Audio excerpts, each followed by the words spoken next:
सर्वप्रथम सर्वांना श्रीराम नवमीच्या खूप खूप शुभेच्छा।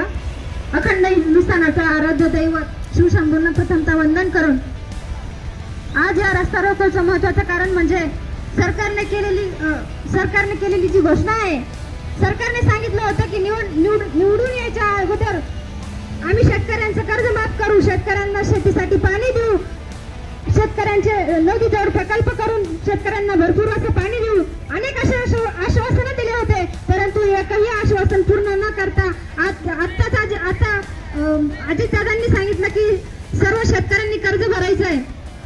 तुम्ही जर तुमच्या निवडणुकांसाठी, तुमच्या खिसा भरण्यासाठी, तुमच्या फायद्यासाठी म्हणत असाल की आम्ही कर्जमाफी देऊ, प्रत्येक वेळेस सरकार बदलतं परंतु शेतकऱ्याची अवस्था काही बदलत नाही। प्रत्येक वेळी येणारं सरकार म्हणतं आम्ही हे करू ते करू, शेतकऱ्याला फक्त चॉकलेट दिलं जातं आणि शेतकऱ्याची अवस्था मात्र काही बदलत नाही। शेतकऱ्याला मात्र कुठल्या सुख सुविधा दिल्या जात नाही। या देशाला कृषीप्रधान देश म्हटलं जातं, परंतु याच कृषीप्रधान देशामध्ये जगाचा पोशिंदा शेतकरी आज उपाशी मरतोय, आत्महत्या करतोय, परंतु याला कुणालाही काही घेणं देणं नाही। जर शेतकऱ्यांनी पिकवायचं सोडून दिलं तर कुणीही जिवंत राहणार नाही, परंतु शेतकरी हा विचार करत नाही आणि सरकार सुद्धा शेतकऱ्याचा विचार करत नाही। शेतकऱ्यांच्या हक्काचे 70,000 कोटी घेऊन बसले आणि शेतकऱ्यांना सांगताय कर्ज भरा, कुठून कर्ज भरणार शेतकऱ्यांचं जर।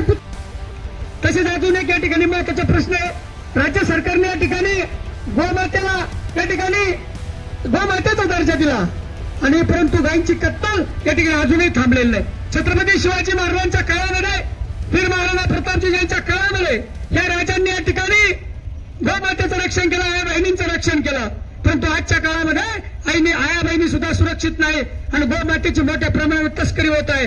आम्ही रात्री बेरात्री या ठिकाणी गाड्या धरतो, तुम्ही सोशल मीडियावर बघितलं असेल, त्याच्यावर गुन्हे दाखल करतो, परंतु ते इतके हरामीच्या अवलादी या ठिकाणी कसाही झालेले आहे।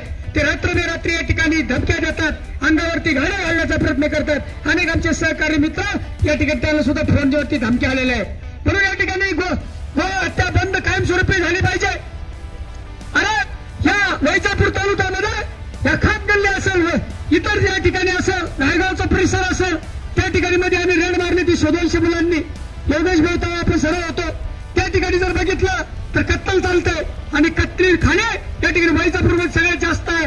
ते वैजापूरमधील कत्तलखाने सर्व या ठिकाणी बंद झाले पाहिजे आणि जर तुमच्याकडून बंद होत नसेल तर मग आम्ही त्या कत्तलखान्यामध्ये जसे पहिले घुसलो तसं परत घुसल्याशिवाय राहणार नाही, हे या ठिकाणी ध्यानात ठेवावं।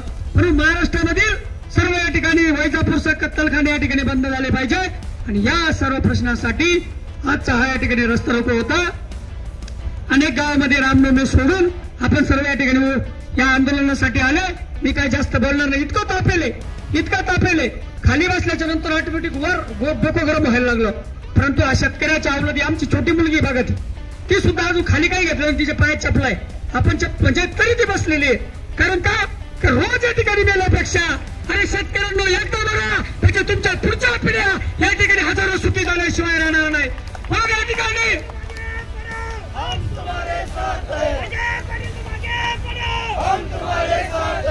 जय भवानी, जय शिवाजी, जय भवानी, जय शिवाजी। गोरक्षक के सम्मान में अजय पाटिल मैदान में, गोरक्षक के सम्मान में अजय पाटिल मैदान में, गोरक्षक के सम्मान में अजय पाटिल मैदान में। आणि म्हणून या ठिकाणी यांना मी सांगतो की ह्या आमदार, खासदार आणि मंत्र्यांना जर तुम्ही या ठिकाणी जर तुमच्या या ठिकाणी घर चालवण्यासाठी तुम्ही लोकांचे मुटके मोडताय, शेतकऱ्या त्याचा कष्टाचं बघतोय आणि गोहत्या जी आमची माता आहे या ठिकाणी जर तुम्ही बंद करू शकत नसाल, तिची कत्तल जर तुम्ही थांबवू शकत नसाल तर आम्हाला त्या कत्तली थांबवाव्या लागतील। एवढ्याच या ठिकाणी जय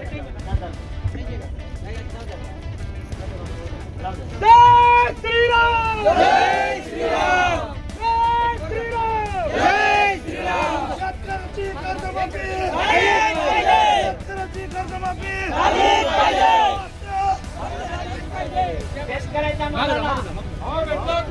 शेतकऱ्याच्या